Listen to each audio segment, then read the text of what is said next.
entre nós encarnados e os desencarnados que abrigam-se nesta casa de oração e trabalho, nesta noite, em outros dias, porque eu costumo dizer que uma casa bem orientada como esta é a casa dos espíritos, não é? Tanto encarnado como desencarnado. Como é a casa dos espíritos, aqui estar assim de espírito, inclusive nós encarnados, não é? E que não deixa de estar, porque, segundo os estudos da doutrina dos espíritos, a ciência espírita, a filosofia espírita, vem nos ensinando que, a partir do momento que descobrimos, nos conscientizamos, compreendemos que somos espírito eterno e compreendemos essa eternidade não no corpo, mas espiritual, nós passamos a entender e compreender que este corpo é instrumento do Espírito e que ele serve, é emprestado por nós, por misericórdia de Deus, com um único objetivo: evoluirmos, aprendermos, enquanto matéria, passar por buril, que enquanto espírito, a gente diz, eu vou tirar isso de letra. Né? Há pouco estávamos ouvindo a nossa irmã falar aqui da aula, nós chegamos já no final, mas a gente ouviu uma parte, né, da responsabilidade dos pais em receber filhos de Deus, do direcionamento que você tem para a responsabilidade de dirigir outros filhos de Deus, tá? E quando falimos nessa responsabilidade, como outras, aqui foi citado os pais, né? Nós, consequentemente, falimos e vamos sofrer consequências por isso. Muitas vezes, da atual encarnação, a gente já começa a sofrer, como a menina citou, né? A situação da mãe lá desesperada com a situação da filha, que ela queria que ela tivesse um direcionamento e ela estava tomando outra. Sem essa compreensão que eu e você temos como espírita, de que quando nós recebemos um filho de Deus, ele não nasceu junto com aquele corpo. Ele já é um espírito bem antigo, que traz conhecimentos natos, bons e doentios.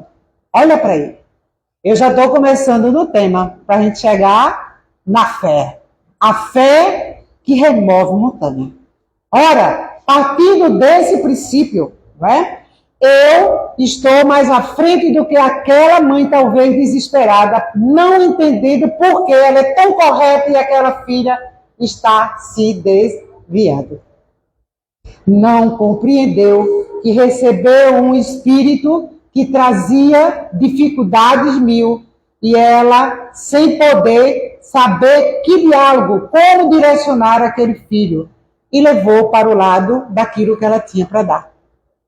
Não nos esquecendo que pai e mãe também têm imperfeição, não é? São filhos de Deus que recebem de Deus a responsabilidade de receber outros filhos, porque talvez esteja hierarquicamente um pouco melhor, mais adiantado do que aquele que ele vai receber.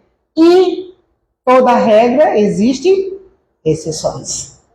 Muitas vezes, os filhos, em situações que já percebi, já acompanhei, são pais dos pais. Você conhece alguém assim?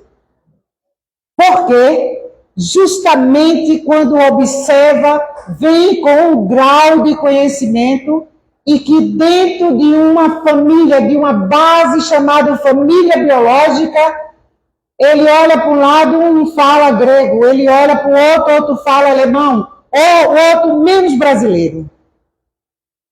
E aí ele diz, meu Deus, o que é que eu estou fazendo aqui?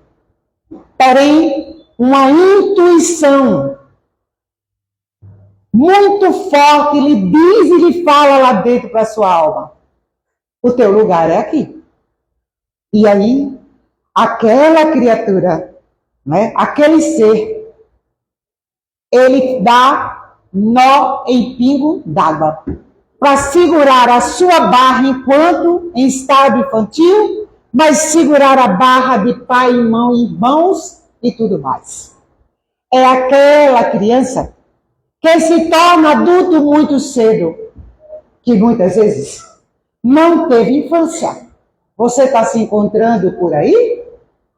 Então, dentro desse princípio, quando essa criatura ela tem um livre-arbítrio para escolher, quando adulto, dizer agora eu posso ir embora. Já fiz a minha parte. Mas mais uma vez, a intuição, o coração lhe diz, ei, tu não podes. Porque algo lhe diz que você assumiu não só com aquelas criaturas, mas acima de tudo, com um ser superior a quem Jesus chamou de nosso Pai. De quem a gente entendeu que Deus não lhe permitiria estar no meio de alguém tão vulnerável e só você ter a condição de conduzir aqueles seres para lugares corretos. Se você, na idade que você tinha, era para você receber dos pais.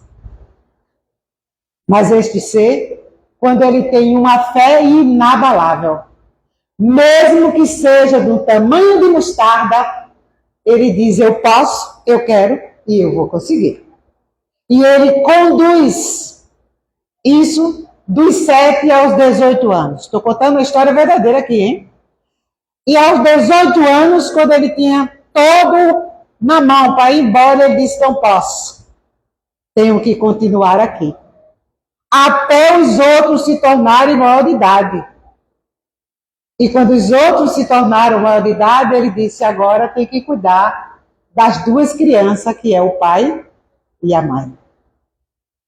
Sabe, você lembra daquela passagem de Jesus, quando ele disse, a que nome dás a essa raça? Se referiu a nós, raça. Ainda não somos civilizados. E Jesus olhou e disse, crianças que brincam no parque. Esse ditado de Jesus tinha um sentido de que nós, o estado da humanidade, a época de Jesus, nós éramos ainda muito crianças espiritualmente falando. De lá para cá, passado mais de 2000 anos, a gente ainda continua meia pedra, meio tijolo. Tem hora que a gente se encontra tão infantil, age com tanta infantilidade, que diz, meu Deus, que vergonha de mim. Porém, essa fé que os Espíritos falam aqui no capítulo 19, que você vai ler lá em casa todinho, todas as letras, você vai entender que ela vai ser baseada principalmente para eu e você que estamos estudando a filosofia, a doutrina dos espíritos com consequências religiosas, de que nós temos que desenvolver uma fé raciocinada. E ela tem como base essa fé raciocinada. Eu vou entender quem é Deus. Lá na primeira pergunta, Deus é inteligência suprema, causa primária de todas as coisas. Mas eu venho de religiões mil que dava a entender e passava para mim que Deus era um homem igual a mim. Que ora tinha amor, mas ora tinha ódio. Ora me abraçava e ora me chutava. Ora, me abrigava e ora mandava o exército tomar conta e sabe Deus.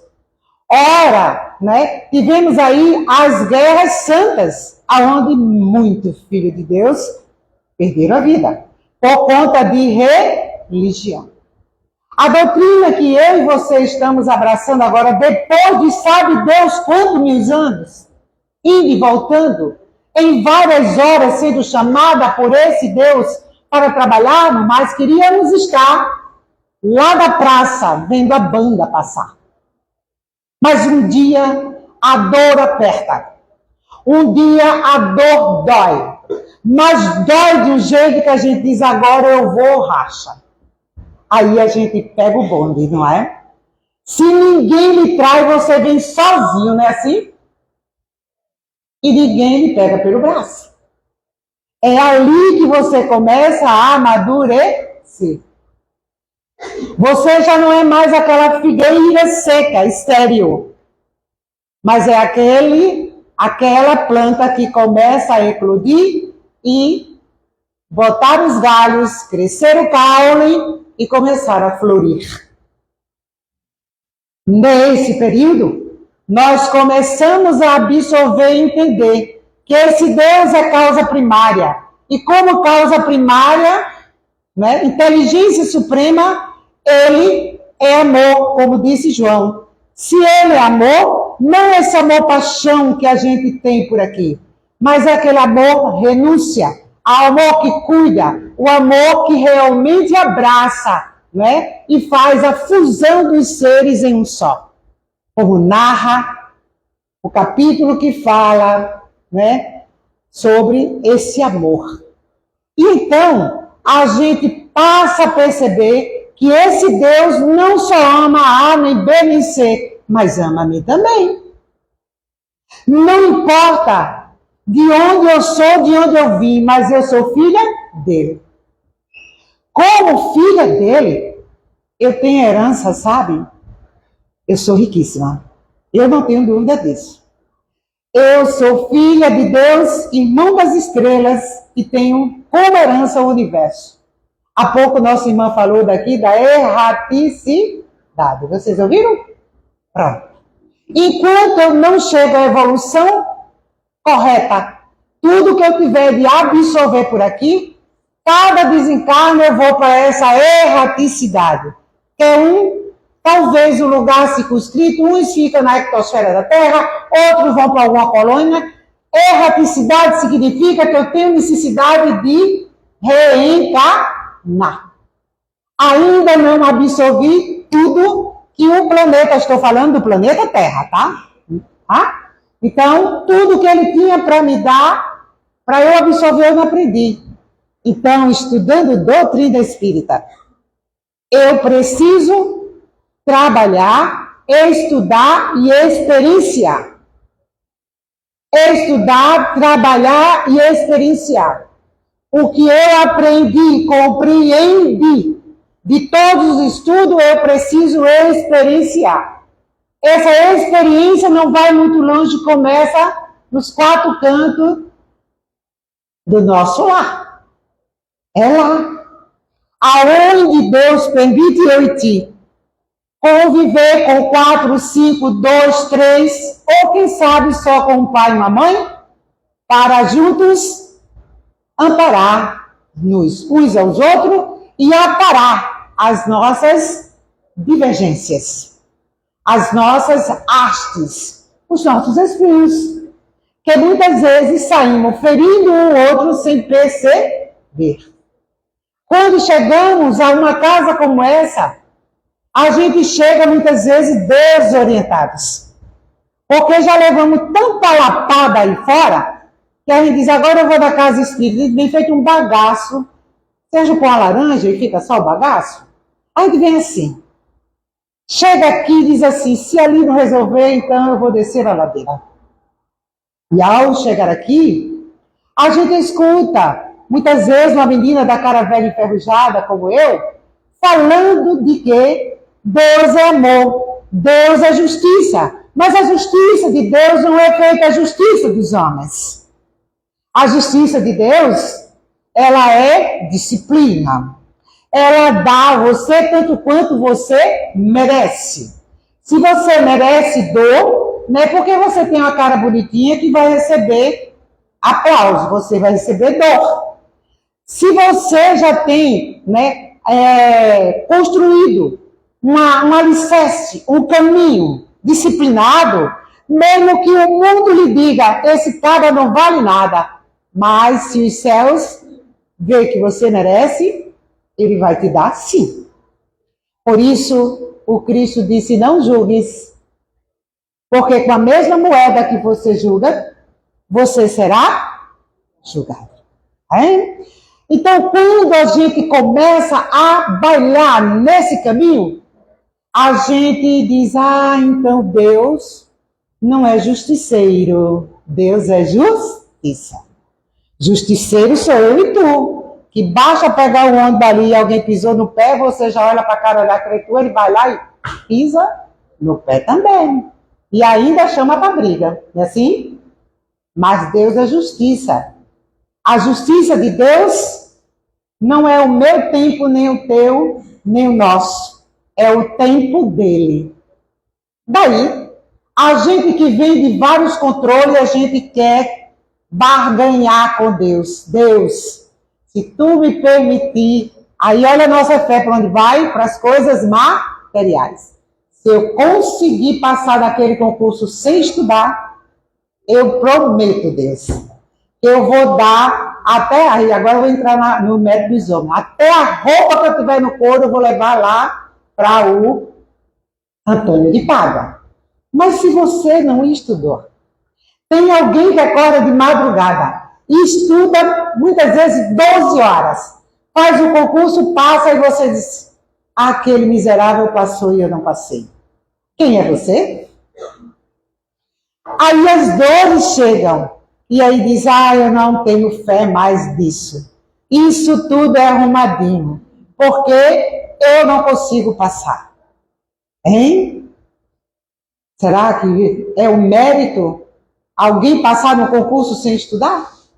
Não é? Quando a concorrência é tão grande? Estou dando exemplo aqui do dia a dia. E no campo espiritual? Como isso se procede? No campo espiritual, as coisas é bem ampla. E aquilo que a gente, muitas vezes, muito criança ainda, não entendemos, ela se processa justamente nessa vontade de Deus. A gente quer controlar o universo. Só tem que ser assim, hoje tem que acontecer, mas muitas vezes não está programado para hoje. Está programado para algum mês à frente, 1 ano, 2 anos, e aí você diz, eu não aguento mais. Isso chama-se fé menor do que um grão de mostarda. Então, esse capítulo, ele abre justamente com aquela passagem daquele pai que antes de procurar Jesus, procurou os seus discípulos para que curasse o seu filho, que ele ficou de lunático. Que hora ele caía no fogo, hora caía na água. O que a gente entende hoje, talvez um ataque epilético. Tá? Mas que os seus discípulos não tinham o curado. E quando ele apresenta seu filho a Jesus, mestre, cura meu filho, aquele pai, né, abnegado, dedicado, e com o exercício da fé, ele não deixou se vencer, porque os discípulos não fizeram a parte que ele tanto queria. Ele simplesmente, aquela pedra de tropeço, não foi o obstáculo para ele ir até o Cristo. Assim é a fé. Ele ultrapassou e foi até o Cristo.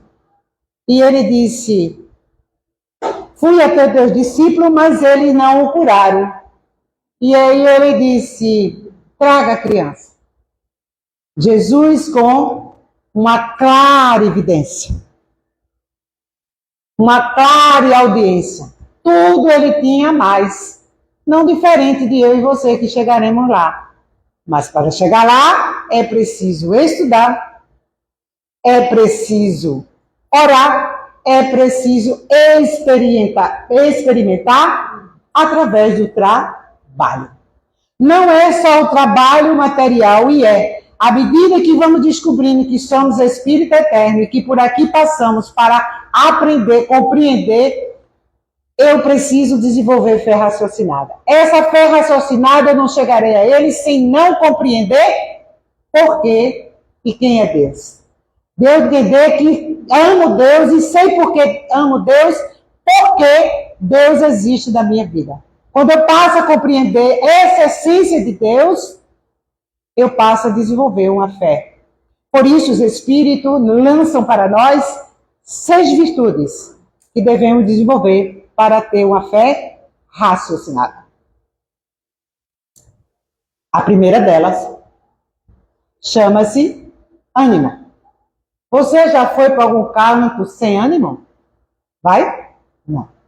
A primeira coisa, sem ânimo, a gente não sai nem da cama, não é assim? A gente não tem condição para nada. Alguém diz, oh, Rosa, como você está linda. Tô nada.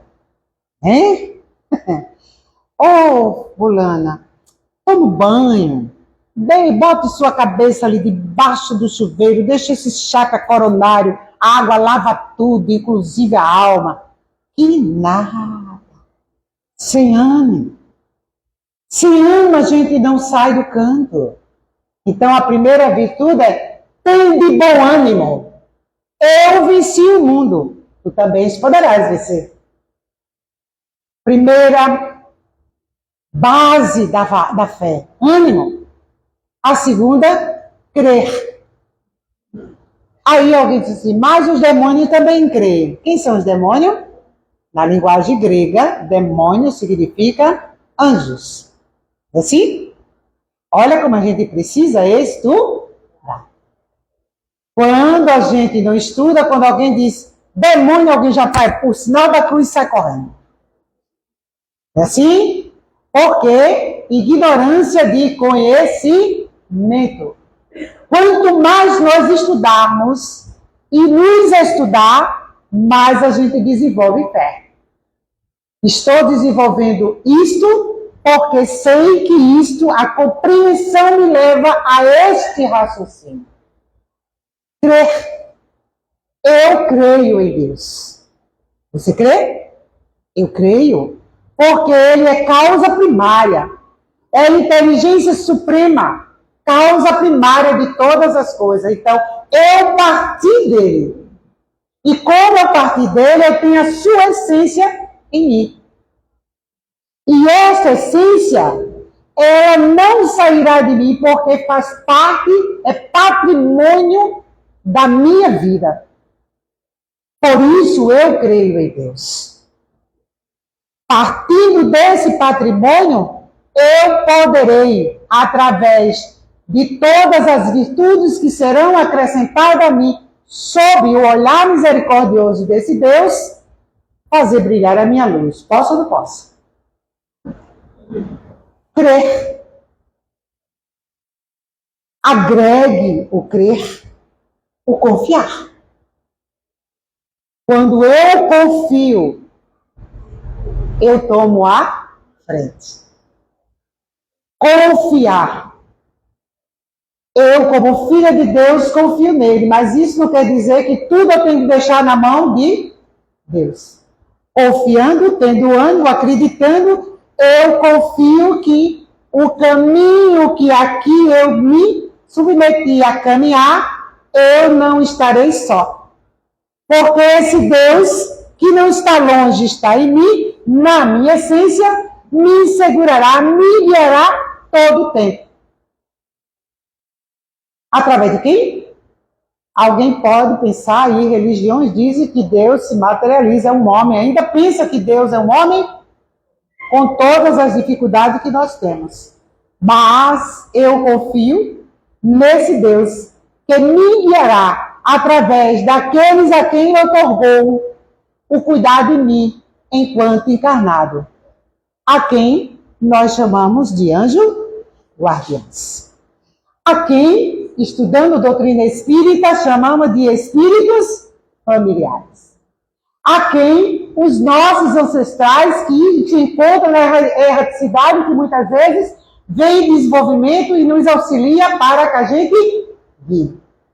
Quem de nós aqui não recebe sempre intuição, direcionamento diante daquilo que você estava tão preocupado para fazer, hein? E de repente, um start. Essa é a palavra linda que estou usando agora, né? Não sei nem se está certo. De repente, um estralo. E aí você diz, meu Deus, eu passei a noite todinha queimando meus neurônios. procurando uma solução, e quando eu levantei, chegou. O controle é do universo. A gente quer controlar muitas vezes. Por isso diz assim, relaxe, descanse. Você já fez a sua parte? Então deixa a parte de Deus que Ele fará. E nunca deixou de fazer. Confiar. Confia. Confia e segue. Eu confio. Mas será que vai acontecer? Os Espíritos dizem que essa fé é meia pedra, meu tesouro. A fé raciocinada, ela é ativa. Porque a fé que é inativa, ela é morta. A fé cega, ela forma fanáticos e ignorantes. Porque não questiona. A fé raciocinada, para que eu tenha essa compreensão, me leva a questionar. Por isso, André Luiz, mesmo sem ter o conhecimento espírita que eu e você temos, lá do outro lado, quando foi socorrido depois de alguns sofrimentos, né, ele de tudo ele questionava. E quando ele não falava, a mente fala, porque nossa mente, né, nosso pensamento, ele tem atrações, é energia, e captava-se, né, como de volta, fique em silêncio, até as rosas aqui escutam. Hein? Confiar. Agregue ao confiar justamente o aceitar. Você já entrou em pavorosa com algo que aconteceu em sua vida e você não aceitava? Quem de nós não já passou? Aceitar. Aceitar. Quando eu aceito situações que eu não posso transformar por um momento, eu começo a quietar a minha mente e meu coração. Começo a não entrar no desespero, porque o desespero me leva à confusão mental e, consequentemente, não é, a descer meu poder imunológico, e em vez de ajudar quem está doente, serão dois doentes juntos. Daí a gente lembra de Jesus.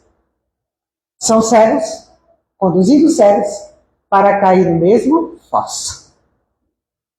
Então, assim, diante de situações, muitas vezes sérias, a gente lembra da nossa Mãe Maria Santíssima, quando ela diz, isso também vai passar. E não passa? Passa. E numa passa. Muitas vezes não é do jeito que a gente quer, mas é do jeito que tem que ser.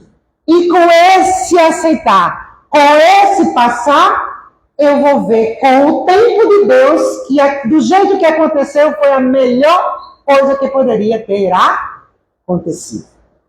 Olha, ânimo, crer, confiar, aceitar. Mas agregue aí esta fé raciocinada, esse poder da fé, justamente a certeza. Quando a gente tem certeza de que algo está para e que se eu fizer a minha parte acontecerá, acontece. Não acontece? Acontece. Isso é energia à frente. Eu posso, eu quero, eu vou conseguir. Mesmo que essa mente que mente, muitas vezes, essa nossa mente é um caso sério, não é verdade? Às vezes a gente está sentado aí todo bonitinho, balançando a cabeça, a nossa mente está lá, se brincar, no Iapoca ou no Chuí, pensando, olha, ela vai longe. E às vezes você tem que alguém lhe beliscar e você dizer, eita, voltei, perdi esse episódio. Então, nossa mente mente. Então, traga esta mente para o meio e diga a você, nem vai para lá nem para cá, porque são extremos. Veja quanto trabalho temos conosco de estudar-se. Estudar a teoria e trabalhar. Ora, quando essa mente, quando a gente tem essa certeza, a gente diz, graças a Deus, eu pensei que eu era mais miserável, mas existe alguém em uma retaguarda pior do que eu já vou passar para ele o que eu aprendi hoje. Hein? Não é assim? A gente tem a certeza de que nada sabemos. Mas o pouco que a gente sabe, esse estudo, esse caminho racional, me leva a entender e compreender que o que eu sei já, o pouco que eu sei, se eu guardar debaixo do solado do meu pé, sabe o que vai acontecer? No mínimo eu vou escorregar e cair. Eu tenho que deixar, sabe o que vai acontecer? Vai virar ervas daninhas.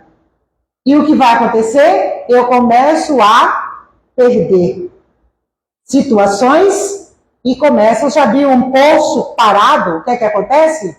Ervas daninhas, né? Começa a brotar e a água provavelmente vai apodrecer. Assim são nossas energias.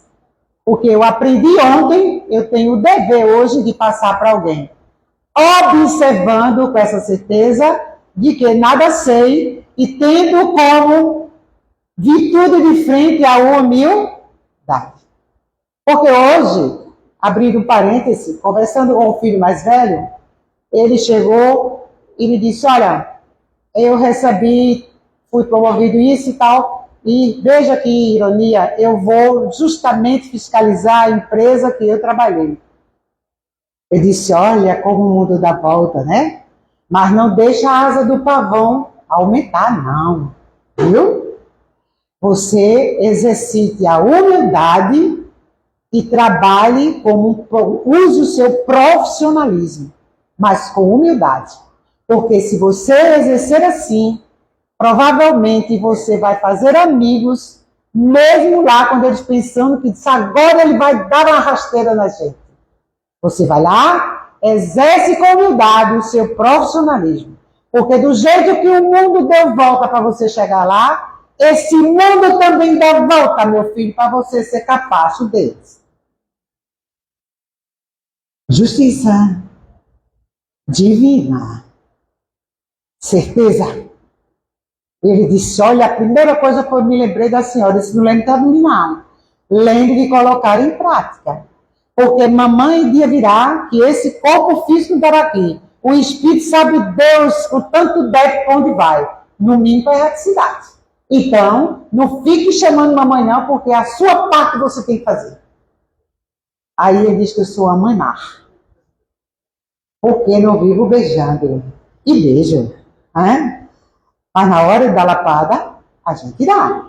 Sabe por quê? Para que amanhã, quando eu voltar, disse, olha o filho que tu recebesse, prometesse, a pedra bruta burilar, olha o que tu fizesse, estragasse, botasse mais calma, mais lenha na fogueira, atiçasse o egoísmo, atiçasse o orgulho, atiçasse a vaidade, e agora está chorando? Não tem que chorar. Levanta, sacode a poeira e dá a volta por cima. Essa certeza vai fechar justamente na coragem. Na coragem não só de outra coisa, senão vencer a você mesmo. Você acha que é fácil você entrar a porta dentro de sua alma e dizer assim, ah, pobre, miserável homem sou. O mal que não quero, faço todo o tempo. O bem que quero, não faço. Ah, pobre, miserável homem que sou. Lá no trabalho eu escarraço todo mundo, dito disciplina, mas comigo não rola. Hein? Ah, pobre, miserável homem sou. Diante de tanta informação que eu estou tendo, eu não estou saindo do canto. Só fico achando que um dia vai acontecer. Amanhã talvez eu vá. Amanhã não deu. Depois de amanhã eu vou. E chega o dia que a minha mala está pronta. Eu vou embora sem ela ter nada. Ah, a coragem de você dizer, eu preciso ir. Um dia, há 30 e poucos anos, quando eu encontrei em mim com a doutrina espírita, eu fui a ela não pela Eu fui pela curiosidade. E quando eu abria esse evangelho, dizia Missão dos Espíritos. Aí eu fechava e disse, isso aqui é para mim. Mas não é mesmo. Você já leu a Missão dos Espíritos? Eu digo, mas não tem nem para onde. Eu estou começando agora. Então eu fui para uma casa bem pequenininha chamada Francisco de Assis. Eu amo Francisco de Assis. Então, quando cheguei lá, disse, vim fazer uma consulta. Aí fizeram uma consulta e disse, você já está pronta. Eu disse, eu pronta? Para quê, meu filho? Eu vim para aqui me tratar. Louca de pedra, eu preciso me tratar.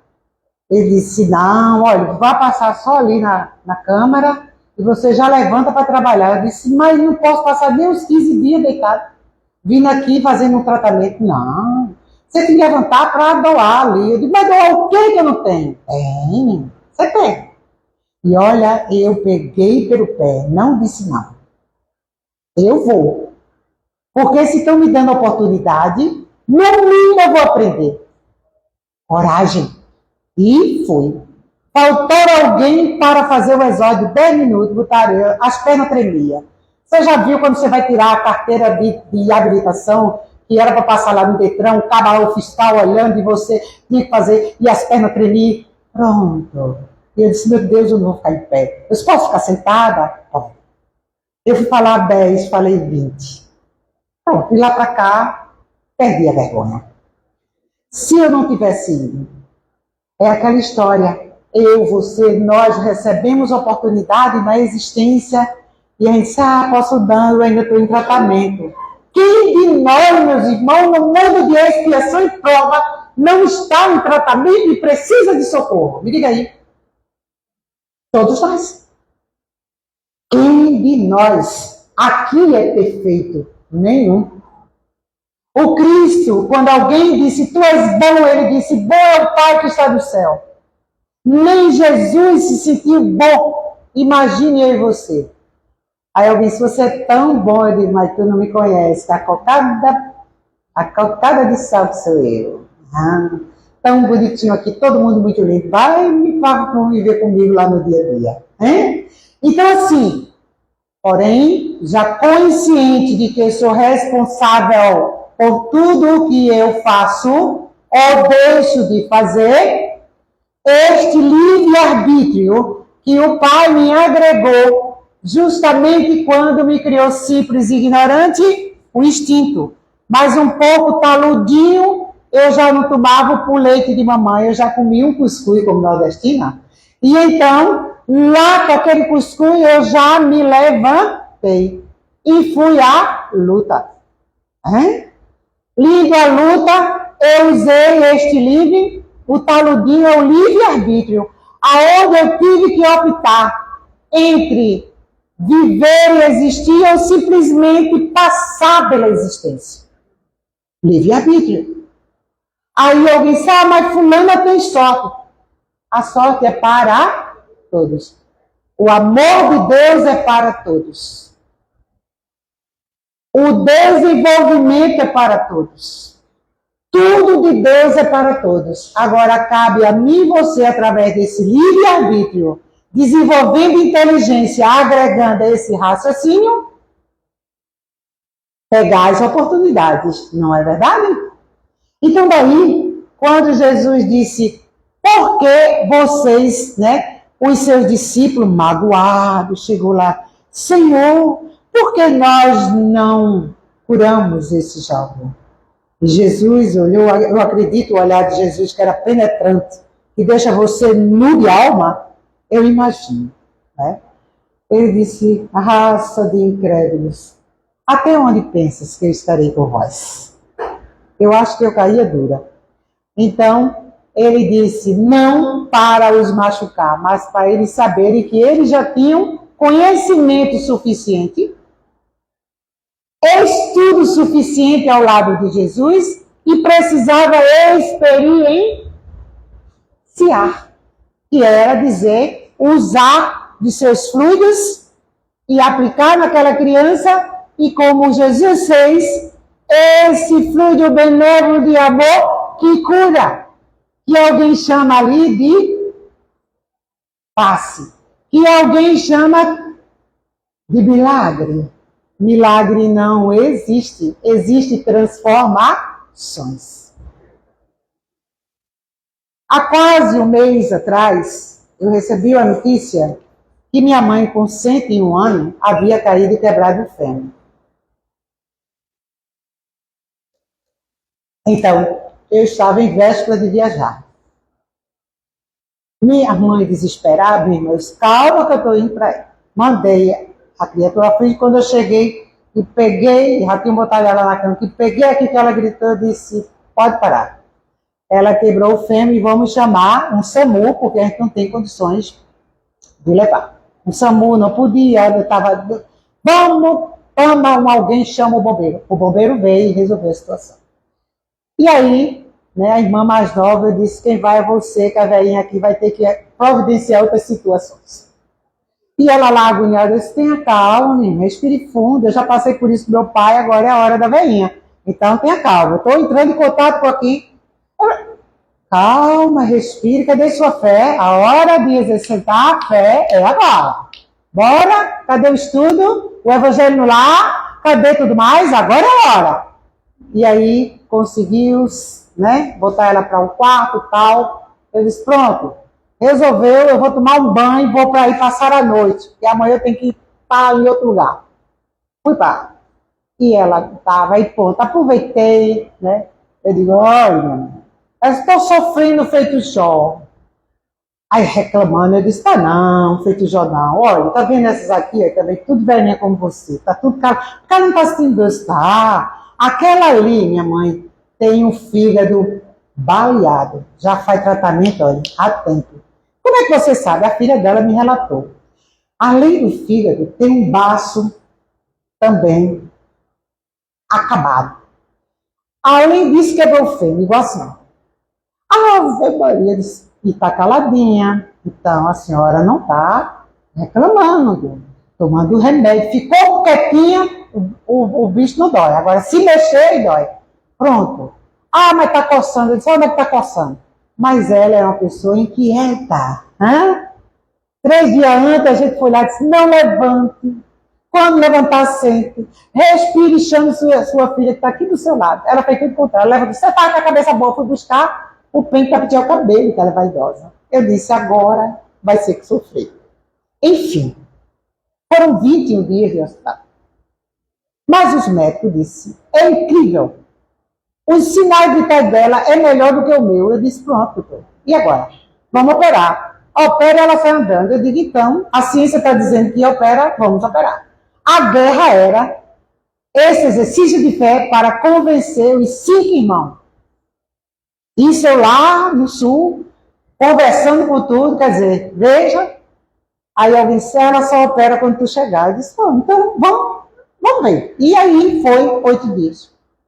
Quando a gente chegou, eu disse, eu assim vou operar. O médico disse, a única coisa que eu não operaria se ela tiver alguma coisa no cardíaco. Fez um ecocardiograma, né? O eco. Pasma. O cardiologista disse, ela tem uma pequena arritmia por conta da dor que ela está sentindo e o estresse. Eu disse, se é. Então, por mim, ela opera. Então, doutor, vamos operar. A senhora sabe que ela vai ser entubada? Sim, doutor. Isso é o procedimento. Passou 18 horas sem comer, mas a UTI não tinha, porque chegou um estropiado, foi aparecida, não tinha mais. Ela voltou para comer e as taxas voltou ao normal. Ou seja, foi adiado 2 vezes. E ela disse, meu Deus, eu devo me tirar aqui. Não diga isso. Porque quanto mais você pede a Deus para morrer, mas você não. E ela é evangélica. Eu sou a ovelha negra da família, porque eu sou espírita. Hein? Veja a prova de fé. E então a gente passou a noite com ela e disse, olha, eu tenho que viajar, mas vai ficar os 4 aqui. Um vem de manhã, outro vem de noite. Sozinha você não fica. E todo dia perguntar, cadê Sonhos? Ela está chegando. Quando eu cheguei, corremos, né? A porta aqui, o médico disse, vamos operar. Ela sai daqui andando. Ele disse, olha, a senhora vai operar. Disse, agora eu quero operar. Quando é que eu vou operar? E toda hora, todo estudo, como é que eu vou operar? Sinais vitais, maravilha. Glicose, 87. Pressão, 11/9. Saturação, 96, 97. Acamada. Tarde, eu disse, doutor, ele disse, vamos operar. A senhora sabe que ela pode ficar... Menina, operaram a bichinha, como diz minha irmã, a bichinha. Operaram. Ele disse, a gente operou, já estubou, porque a sinais vitais dela tá maravilhosa. Operou de manhã, de tarde, eu fui visitar, ela já estava falando. Eu digo, não fale muito, para não ficar... No outro dia, a hora que mais falava era na UTI. Aí, vamos dar alta. Eu disse, dei para o quarto, porque ela já está até atrapalhando a vida dos que estão aqui. Já está em casa fazendo fisioterapia. Mas braba, não quer fazer. Quer ficar deitada, não pode, tem que ficar sentada. Tem que ficar em pé, tem que andar, só não está mais doente. O médico já disse que a senhora não está doente. Mas sim, mas tem uma pala, já está aí segurando tudo. É para ficar. Ah, mas eu estou com medo de cair. Mas agora você está com medo de cair. Não vai cair mais, não. Todo mundo segura. Então, o estresse de determinadas situações exige de mim e de você exercício de fé. Se eu não fosse, muitas vezes, com essa fé raciocinada, os irmãos todos arriavam. Entende? Arriando todo, provavelmente quem está doente arria também. Então tem que ter um que segura a barra, mesmo que ele não tenha tempo para chorar. E quando chora, chora debaixo do chuveiro. Lava a cara velha e enferrujada, enxuga e sai sorrindo. Hein? Fé raciocinada é justamente tudo isso, meus irmãos, e muito mais. Tudo que eu trouxe preparado aqui não saiu uma palavra, saiu por intuição. Vocês viram que eu não abri nenhum? Olha. Sabe por quê? Porque às vezes nós preparamos um trabalho para ser realizado, não que a gente não estude, tem que estudar. Só que quando a gente chega aqui, a psicosfera do ambiente,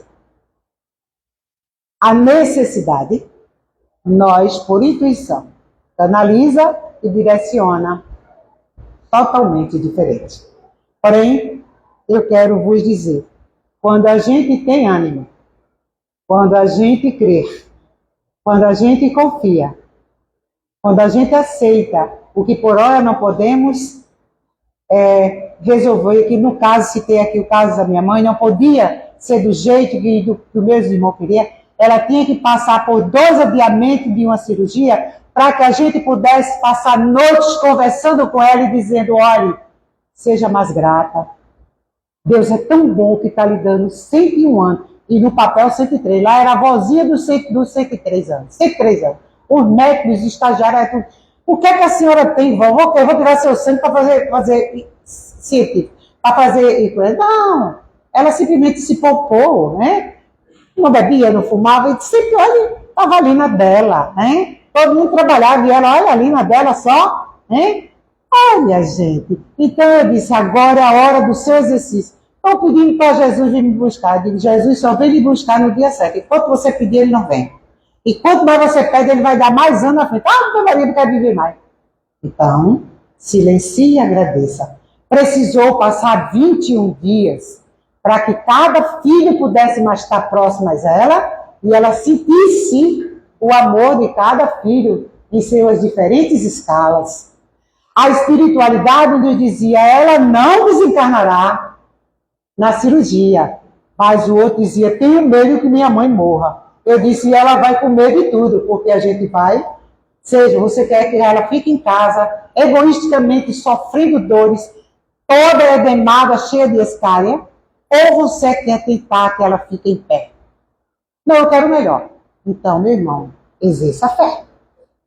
Então, dentro desse comportamento, o aceitar situações que muitas vezes nós não podemos mudar, na certeza, na confiança e com a coragem da fé, faz a gente remover montanhas. Montanhas que o Cristo falou que eram justamente as nossas dificuldades, as nossas carências, as nossas ainda, não é? O lado ainda rude que a gente ainda não burilou. Mas conhecido esse Deus que é amor, nós sabemos hoje, dentro dessa fé raciocinada, que um dia nós chegaremos lá como nos ensinou Jesus. Poderás fazer igual a mim e muito mais do que eu. Aquela mulher que disse, se eu pegar lá na orla dele, eu ficarei boa. Veja que fé. E ela pegou. E ainda quando Cristo disse, de mim saiu virtude, ela disse, me descobriram aqui. Porque ela era perseguida pela justamente o preconceito da época. Mas a sua fé era tão grande de ficar boa, que ela ultrapassou todas as pedras de tropeço que a vida lhe tinha lhe dado para poder ficar bom. Leve isso para a sua vida. Leve isso para a sua existência. Isso são nas pequenas como nas grandes coisas. Às vezes a gente pensa que a fé tem que ser diante de algo muito grande. Muitas vezes são coisas desse tamanho que a gente precisa exercer e a gente diz, meu Deus, tão pouco eu não fiz. Né? Então, são nas pequenas coisas que a gente compreende e entende Deus. Eu entendi Deus naquele hospital, onde muita gente fala de hospital público. Eu fiz questão de ir na ouvidoria e parabenizar a equipe médica e a equipe técnica daquele hospital. Não só por ter cuidado da minha mãe, mas as noites que eu estive lá, observei o tratar daquelas meninas com carinho com todos eles. Fiz questão de ir lá, certo? Fui lá para brigar por uma vaga de UTI e depois voltei para agradecer. Né? Não pela equipe médica, nem pela equipe técnica, pelo trâmite das situações do meio. E voltei para agradecer. E eles fizeram homenagem a toda a equipe. Eu disse, não quero aqui citar um nem dois, eu quero citar toda a equipe.